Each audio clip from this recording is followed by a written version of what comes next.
back, relax, maybe get yourself a snack. Me and you gonna have a little chat about books. Hi everyone, I'm here today to do two reviews of two books that I recently read and let you know kind of what I thought of them. So the first one is this one, Mexican Gothic by Silvia Moreno Garcia.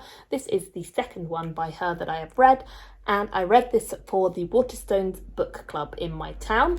And then the other book that I'm going to be talking about is Lord of Stariel, which was the book club pick for the SPFBO semi-finalist book club that is run on Discord by Esme. So those two books are what we're going to be talking about in this video. First up, I'm going to talk about this one, Mexican Gothic, which I have had on my shelf for quite a while. I was sent it for review ages ago and I did not get to it at the time that it came to me because of having the baby and all that kind of fun stuff. But I definitely was intrigued about this. I read Gods of Jade and Shadow, I think it was, by this author. I liked it. I thought the kind of Mexican vibes, Day of the Dead vibes, gods, all that kind of really interesting stuff was great. And so I thought I was going to see a lot more of that in this book, which is a newer one by her. But this one is actually very inspired by English Gothic stories in particular. The main characters in this, two women are Mexican, and then the main family that we're following is an English family who have kind of emigrated out to Mexico. This follows a character called Noemi, who is a Mexican character. She and her cousin have been very close since they were young, and her cousin married a man last year, I think it was, a couple of months ago, and went off to live with him. But her cousin's a couple of years older than her. She's kind of a socialite she's very clever, but she is also a bit of a socialite. So her cousin left and she hasn't seen her since their wedding, which was all a bit hush-hush, a bit quick. But they get a mysterious letter. Her father gets a mysterious letter from her cousin saying that her husband is poisoning her and everything is really bad and she needs help. So he sends Noemi to go and find out what's going wrong and whether there is anything they can do. And that's kind of the mystery of this story, is that Noemi goes to this house where her cousin and her cousin's husband live and his family, and she is trying to uncover, is there something suspicious going on between her cousin and her cousin's husband, or is there more to the story? And of course there is more to the story. The house itself is involved and lots of creepy things start happening to Noemi as well. This is not quite horror, but there are some body horror moments and there is a cannibalistic moment, so be warned, those bits are in here.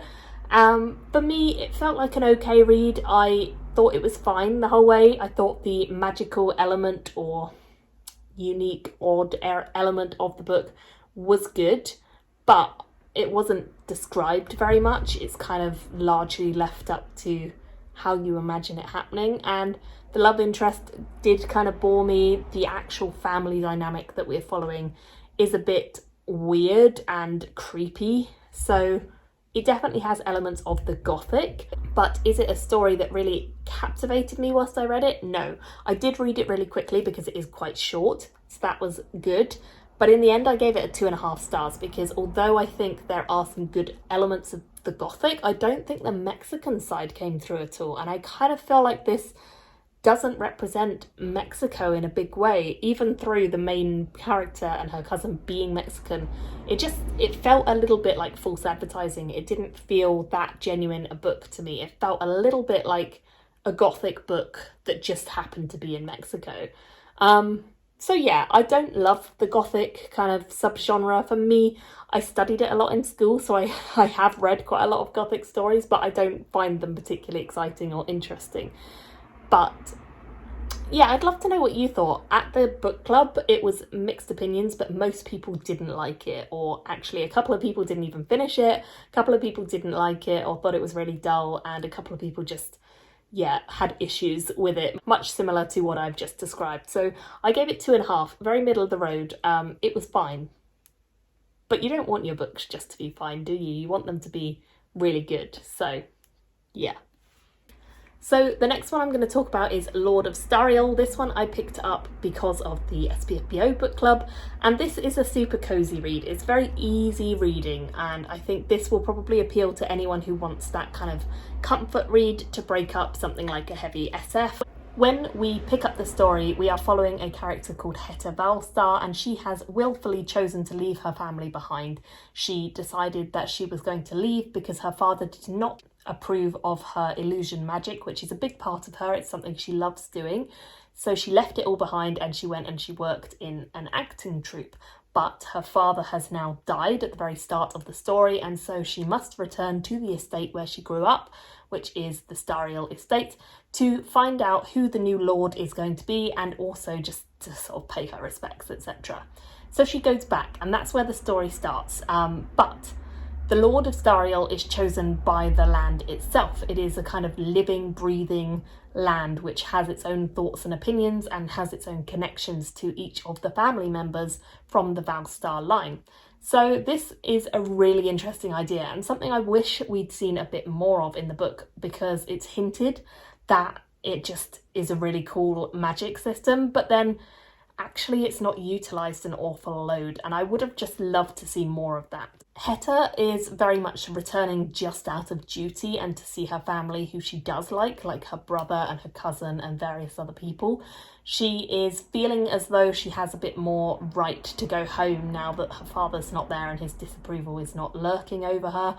So she's quite excited to see her family, and everyone kind of knows that it's either her brother or her cousin who are going to get the Lord of Stariel title. So it's just a case of waiting to see who the land picks, really. And along the way, she also meets up with a neighbour who lives very close by and has grown up sort of with her. And she sparks up a bit of a romance there as well. So there is that going on. There's also a Fae subplot which happens, which I won't go into too much detail about, but it was an interesting twist, although not one that I didn't see coming. So I will say it didn't have the surprise factor that I think it could have. I like the fantasy of manners, cozy vibes that it gives you, but for me, it was just a fun series starter and probably not a series that I would continue with, because it just didn't have enough oomph to it. It didn't have enough depth or characterization to really pull me in. The story was a bit weak overall. Even though it's fun, it just didn't feel like a really imaginative story to me. So I gave it 3 stars. It was very much an easy read, something that broke up my reading really nicely and kind of refreshed my head and just was fun. But that's all it was. So 3 stars from me. I'd love to hear if you have read this one or Mexican Gothic. Let me know all your thoughts down below, and I will see you very soon in another video. Bye everyone.